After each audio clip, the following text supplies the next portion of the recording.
ndashigikiwe n'ivy'icubahiro niwo mugabane je nateguriwe ivy'ubwiza buremereye ku rugezo rutsindagiye runyigishe rusesekaye nivyo jewe nateguriwe muri we nagicapo kinini ceje ofise ntaragikira no ntibintera kwihebura ukwizera nabwo kungabanukako inkomezi buri muzi zamaziyongerako erega Kristo niwe centre yukwanje kwizera niwe nyanduruko ni nawe wagusozera ntera nje imbere duga cyane hejuru genda ubushika kure shobojwe niyo mwijuru bino vyizigiro ntibitetereza mbifise nk'ikiziri ku mutima kinyemeza kwatacobuza gushika ijambo giwe n'ivyafuye birazuka n'ibitariyo bikaza siniyebura cese ndekura ndi mubizera sindi mubiyo njorora co nzira nukwiganyira co nkora ngumye kwatura ivyizigiro bizima ivyanje nkavyegukira.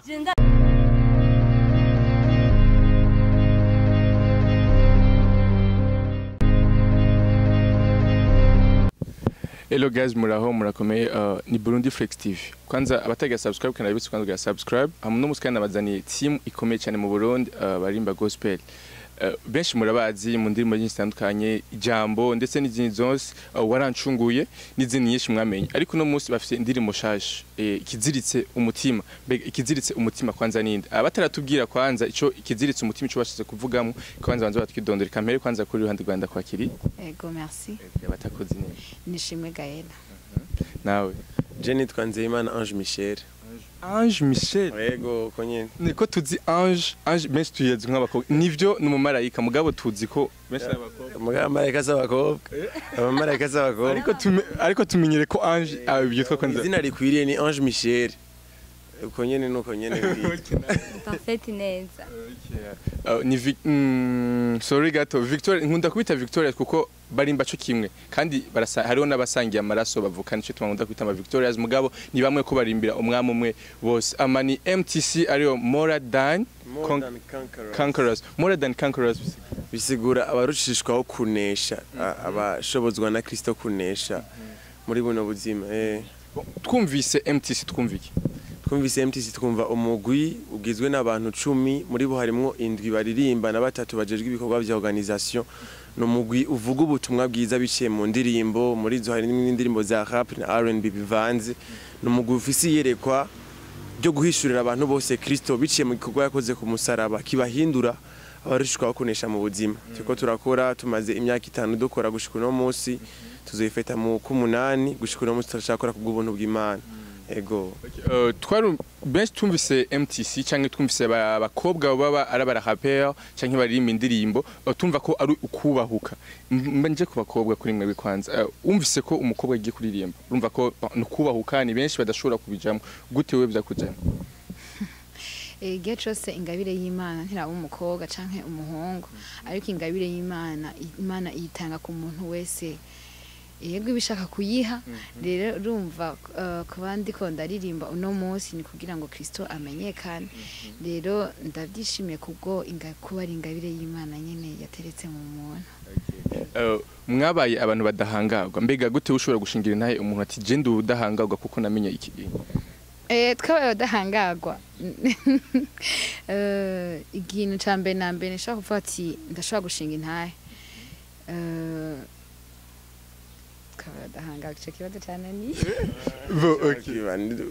iyo tuvuga ko turi ubwoko budahangagwa nuko bwa mbere na mbere twishimiye Imana yacu kuko Imana yacu ntihangagwa rero iyo tuvuga yuko turabadahangagwa tuko turavuga kamere k'Imana mu buzima bwacu kuko igihe cyose umuntu ari kumwe n'Imana ntashobora guhangagwa ntashobora kunanirwa bafite ni Imana nyene mushoboza gukora ivyo bintu rero tuba turiko turabwira abantu ahanini ko bakeneye kwizera ubushobozi bw'Imana uretse ko twebwe babona twebwe mugabo bona Imana iri muri twebwe cyo gituma kenshi iyo turirimba iki Imana yakoze mu buzima bwacu kamere kiyo Mana muri twebwe rero Imana muri twebwe ntihangagwa urumva rero par transitivité bisigura ko na twebwe cuheraheza nawe kenshi turiko twese turabajene turabona abandi bajene bagenzi bacu bariko baraba mu bihe bitandukanye benshi uriko uramusigurira Kristo adashobora gutahura ati mbega ivyo uriko urambwira nibiki mugabo abona ko akamaro kuja muri boîte akamaro kunywa inzoga akamaro yo gukora n'ibindi byose bitandukanye kubwawe ni kiye kintu bishobora gushingira intaye nk'abajene kwabwira ati mushobora kuva muri ibi vya kubwiye impamvu kuko Kristo arushirijeho ivyo byose ego urakoze kuri ico kibazo hama abantu nk'abo ico ndababwira nuko hari umunezero udependa ku bintu bimwe bimwe kandi usanga uwo munezero ari wakanya gato arashobora kuja muri boîte arashobora gukora ivyo yitwa ko ari ibihimbaro vyiwe ariko nta munezero uduha igihe kinini urimwo nta buzima inyuma y'ivyo aronka ariko kuba muri Kristo no gukora igikorwa c'Imana ni ibintu vy'ubuzima ni ibintu bitanga umunezero kandi bigatanga n'amahoro adashobora kudependa ku kintu na kimwe ariko ava ku Mana amahoro y'ibihe bidashira umunezero w'ibihe vyose ego turumva kenshi amajambo ya Kristo turumva ko umuntu agomba gushingira nahe abandi bagenzi bacu mbega umvise ukwizera numvise ukwizera numva mode de vie y'umukristo birivuga ngo umugororotsi wanje azobeshwaho no kwizera ukwizera nico kidutuma d'abord twinjira mu bwami kuko twese twinjiye canke twacitse abana b'Imana kuko twizeye umwana w'Imana twizeye Kristo Yesu mugabo kandi kirengeye ivyo kuko kwizera gufisa ama dimension ukwizera ni ubuzima birivuga ngo udafise ukwizera utizera ntashobora guhimbara Imana manye majambo yogerageza gukora ibintu bihimbara Imana mugabo atizera ntashobora guhimbara Imana rero ikintu cambere gituma umuntu ahimbara Imana nuko yizera rero kwizera niko kuturonkesha ivy'Imana kwizera niko kwaturonkeje gukizwa ukwizera niko nuno munsi kutubeshejeho manye majambo nibwo buzima inyambaro itabereye ku mukristo niye inyambaro itabereye ku mukristo ni ikintu cyose ubona ko byukuri ubwiwiwe mu mpemu yiwe wumva ko bimuteye isoni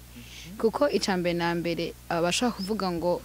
bamwe bavuga ngo amapantaro bivanye no muri eglise yabaca nko kwemera kwabo abandi bakavuga ngo wambaye uko ariko mugabe ikintu cambere nshaka kubwira umuntu wese ariko aranyumviriza nuko wambara kugira uhe icubahiro Kristo mu gihe wo wambaye kumva byukuri nuko uhe icubahiro Kristo ntuba wambaye nk'inyambaro y'umukristo ego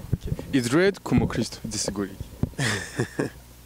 okay taizone ku mukristo disiguri bon novuga yuko hanini nkuko ahejeje kubivuga birivuga ngo abarongorwa na mpwemu w'Imana nibo bana b'Imana mugabo kenshi hari ibintu kenshi twafashe kubera ko kumbure culture y'igihugu ucu usanga umenga ivyo bintu ntivyemewe mu ishengero mugabo hanini umuntu abana n'Imana arazi ngene babana kandi uzoraba yuko zikintu wobona ko kitari ciza kenshi uvyumva mu mutima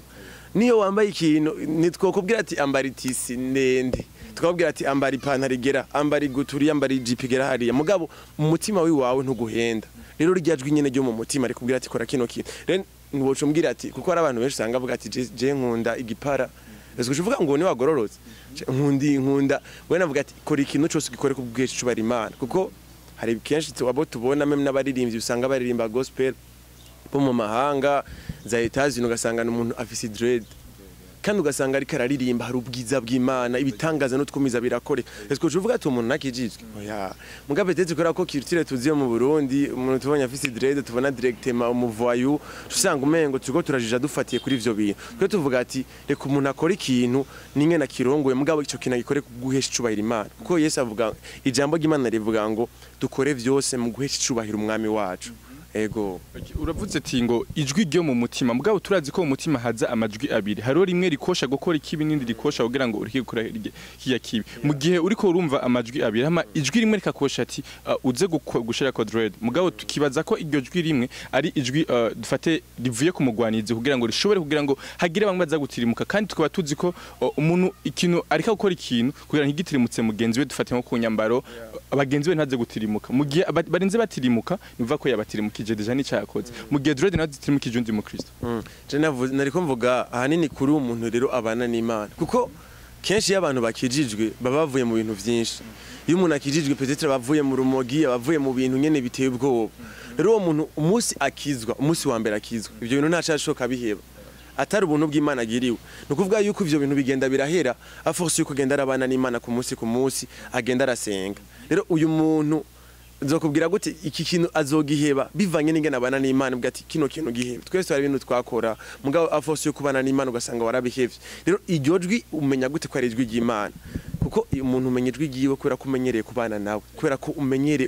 uramenya imvugo yiwe rero sinshaka kubwira ati iryo jwi rimeze gute mugabo plus ubana n'Imana iryo jwi uraryumva ko ari Imana yavuze nuko atari umugwanizi yavuze rero ivyo nivyo bikurinda gusitaza abantu hari ikintu ushaka gukora vy'ukuri nubwo wibaza ko wagikoze neza mugabo ugasanga kiratsitaje umuntu mugabo ikintu wakoze wumviye ryajwi ico kintu nigishobora gusita nubwo cyo mutsitaza wewe wakoze ikikorwa ciwawe kuko urazi ko atamuntu yahamagara kugira ngo anezereze abantu bose yego bivanye no gutahura kwawe ushobora gusigura gute dread kuko wavuze ati ugitangura gukizwa ubwo nyene ntibica bihera peut-être urashobora gukizwa no munsi ukirikira nk'inzoga ukazinywa kuko Kristo donc ico muvugana na Kristo ntarumwe abakizi sivyo wewe ubivanye no gutahura kwawe uramaze ikintu kijijwe uvugira Kristo niki ushobora kuvuga ko dread bon desha nashaka kuvuga ko dread d'abord ntazo mfise nta nizo nibaza ko mugabo muri clip video zanyu harimo abantu benshi ba madread cyo gituma nabivuze byakwe bo je novuga yuko urazi ko kumbure nkawe urafise nka kwafu kundi canke nk'aba ko gusanga bafise ibisuko bakunda rero bivanye peut-être n'urugezo baba bagezeko je mana atakibazo vraiment gihari je naco zintwaye yego tujere ko kuri ku ndirimbo muheruka gusohoka mbega ndashaka kumenya kwanza umwanya mwari muri mpugura mushobora gusunga ndirimbo wewe uba muhiri wanyu n'abiwabo mbega kugira muhure muri urya mwanya bigenda gute mugaza mwese guhuriza ikintu kimwe ndahera kwanza iwabo comme dusanzwe dukora nk'umugwi iyo indirimbo ije ashobora kuba ari icimviro caje mu muntu umwe ariko comme dusanzwe twara nk'umugwi ashobora kubitumenyesha mu myanya yacu ya repetition canke mu myanya yacu yo gusenga avuga ati je naronse inspiration imeze gutya hama dukore gutya amwe wese aja mu mwanya wiwe agakora bivanye no babwiye ko azokora ari ukora rap ari ugira refrain ari ugira iki twese tukajamwe tugaterana ivyiyumviro hama indirimbo ikubakwa gutyo ego kubera iki ikiziritse umutima ikiziritse umutima premier nuko twebwe indirimbo zose turirimba canke ugerageje kumviriza message hanini inspiration yacu ya mbere nkuko yabivuze haraho mwemu yaraguhishurira ijambo haraho nyene uri kurasenga kumva message kanaka canke ko ugahabwa indirimbo kanaka mugabo hanini inspiration yacu ya mbere ni ijambo ry'Imana donc tuvuga ijambo nkuko nabikubwiye tugitangura tuvuga ijambo ry'Imana biciye muri izi ndirimbo turiko turakora biciye mu midiho dukora rero ikiziritse umutima ni ijambo ry'Imana ugiye gusoma mu Baheburayo 6 uhereye ku murongo wa 19 birivuga ngo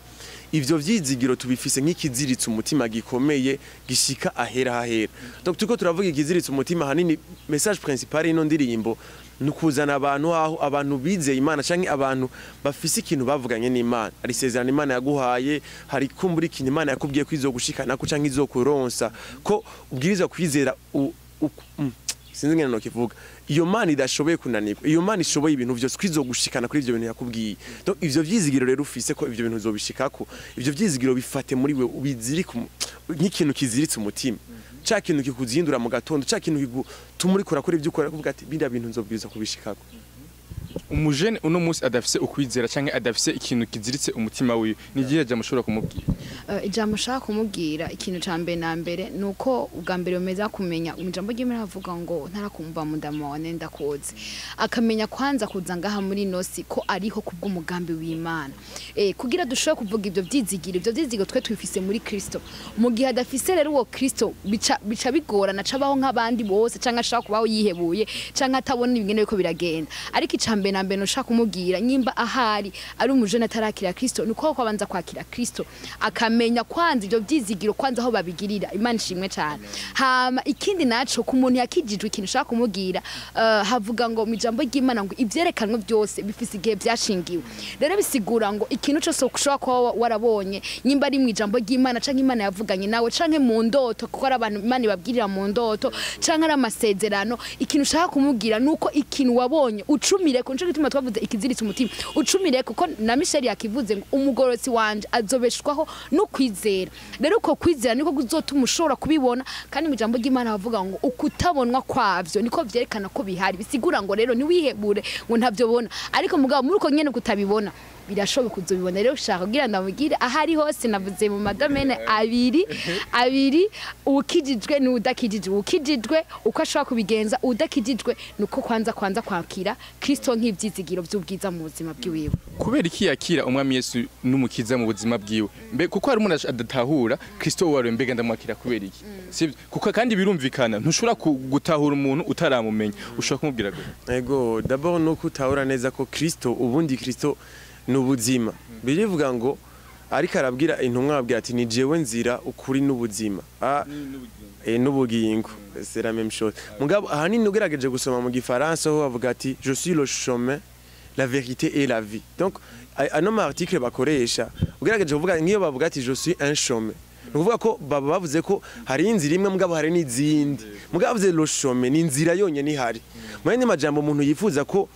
avuga ati jewe ndafise ubuzima ndifuza kuzobaho imyaka yose mbana n'Imana mfise umunezero udashira mfise uko abantu kenshi baraba ibintu babirabira mu buryo mengo buryo nyene tubona ukamenga ibintu bizoherera hano muri inosi ori ibintu ntibizoherera hano ahubwo ibintu ni ibintu nyene biri eternel ubuzima buri eternel mugabo ubuno buzima tuko turabana hano muri inosi n'ubuzima bufise akarimbi burafise iherezo rero ubuzima buri eternel umuntu azobamo bivanye na shoya yagize rero umuntu yizeye Kristo azoshobora kubana n'Imana ibihe bidashira mugabo umuntu atamwizeye ni jambo ry'Imana kandi tucisha hariya na hariya birivuga ngo abatabonetse amazina yabo yanditswe mu gitabo cy'ubugingo batererwa mu kiyaga caka umuriro rero Yesu niyo nzira yonyene umuntu ashobora gucamo igisumbije yuko ikirushirije ko Yesu gusa guha ubuzima budashira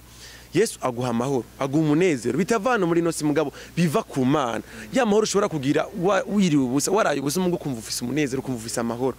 bwa buzima nyene wumva nyene urabayeho nyene nubwo udafise abantu nubwo udafise ibintu mugabo urabayeho nivyo Yesu aguha ubuzima bwawe kandi arahindura ubuzima bwawe kuko abantu benshi bakunze kwibaza ati je nzokizwa nzokwakira Yesu ariko nahevye bya bintu ariko nahindutse mugabo umuntu mu nkomezi ziyo ntashobore kwishoboza ikintu nakimwe mugabo mu gihe wakira Yesu mu buzima bwawe araza akagushoboza kunesha bya bintu bikunesha guheba bya bintu bikunaniza mu yandi majambo Yesu n'ubushobozi bw'Imana mu buzima bwacu kandi n'ubuzima bw'Imana muri twebwe irya jambo nyene kandi cyarigaruka ati kubumbwa n'ivyo ufise donc ufise ukumva binezero ufise amahoro udafise no kumva ari amahoro n'ubundi yuzuye amana nyene kubwa umuntu iyo ekijijwe arafise intaha ashobora gushingira umati je vraiment ndafise navanye na Kristo jewe kuba Kristo yarankuye hariya hantu bana je vraiment nashobora gushingira intaha umuntu nawe agashobora kwamufasha kubwana nihe ushobora gushingira intaha umuntu icambere nuko hariho ubwoko bubiri bw'abantu hariho abakizwa twita ko bafise intahe muri kahise hari ivyo baciyemwo niki ariko Yesu ego ariko hari n'abandi novuga bakura mu miryango ikijijwe canke bakura ugasanga bafise ingeso nziza ushaka kufise ingeso nziza udakijijwe urashaka kufise discipline udakijijwe Yesu ugakorera Imana nje ubwanje ndashaka kubishinga kwinahe ko hari igihe kinini namaze nkorera Imana kubera ko nakuze mbona muhira bakijijwe iki nta mwanya w'ingeso mbi nari mfise ariko igikorwa Yesu akora mu muntu sukumukiza ivyagusa nukumukiza kamere kicaha umva iyo ndiko ndavuga ngo umuntu ntakizwe ivyaha canke ntakizwe ivyo yakoze hariho abataba barakoze ivyo vyaha hari abataba baragize iyo myanya yo gukora ivyo vyaha ariko bavukanye kamere kicaha rero Yesu ntakiza abantu ivyaha ariko abakiza kamere kicaha ego ndashaka mu duhe freestyle gatoya ya ikiziritse umutima mvuge cyane kugira ngo ushikige mwese ndashikamye ngenda nabuno bushizi bw'ubwoba nizera nizigiye bitokwisigiwe yuko vyoba ibyo ntibizonetereza ndazi kwiyonja ari heza fise ibyo vyizigiro nk'ikiziritse umutima naho bitobaho kubwanja arabirema byerekanwe bifise igihe byashingiwe bikihuta kugishika ko ntibibesha ntibibura kuziyo byavuzwe naho doteba birashika kukomba narihebuye iyo ntazakwizigira ko nzobonera kugira neza kwa rugira muri no si yabakiriho mbona impera y'umugororotsi uburyo yamagenda totahara ndashikamye sikubwo umuntu n'ubuntu bw'Imana bunzigamye aha niho buhashikanye kandi sinkekeranya imbere ho aho ni heza cane ibyo yambwiye nzobikora aho yavuze nzohagera ntiwashigikira igikorwa ciwe muri je niwazogisozera ibyo bamwe uyu munsi naho byogereranwa n'ubwiza je mbikiwe n'ibyicubahiro niwo mugabane je nateguriwe iby'ubwiza buremereye ku rugezo rutsindagiye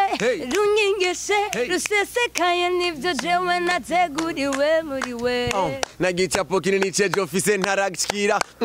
no ntibintera kwihebura ukwizera nabwo kungabanukako inkomezi buri muzi zamaziyongerako erega Kristo niwe centre yukwanje kwizera niwe nyandurukoni nawe agusozera ntera nje imbere duga cyane hejuru genda ubushika kure nshobojwe niyo mwijuru bino vyizigiro ntibitetereza mbifise nk'ikiziri ku mutima kinyemeza ko atacobuza gushika ijambo giwe n'ivyafuye birazuka n'ibitariyo bikaza siniyebura cese ndekura ndi mubizera sindi mubiyo njorora co nzira nukwiganyira co nkora ngumye kwatura ivyizigiro bizima ivyanje nkavye gukira ndashikamye ngenda nabona ubushize bw'ubwoba nizera nizigiye bitakwizigiwe yuko vyoba ivyo ntibizonetereza ndazi ko iyo jari heza fise ivyo vyizigiro nk'ikizeretse umutima Jeffrey Mandarenge ni indirimbo ubonye irisiguye amajambo arisiguye nta muntu kubwira ati wari ikintu ntumvise kuko n'amajambo agukura kuri intama kugeza ku yindi ntama eba ndazi kumvuga vraiment gusa felicitation mwakoze neza mwanditse neza musama gusa ndashikeneye kumenya kugira ngo wewe wandike canke wandike bigenda gute basuri muhira ndi muhira nkuko ari yabivuze parfait umwe abafise nk'igicapo canke afise indirimbo canke mwe muyiraba yamukominisa ikintu ati ijambo toshwa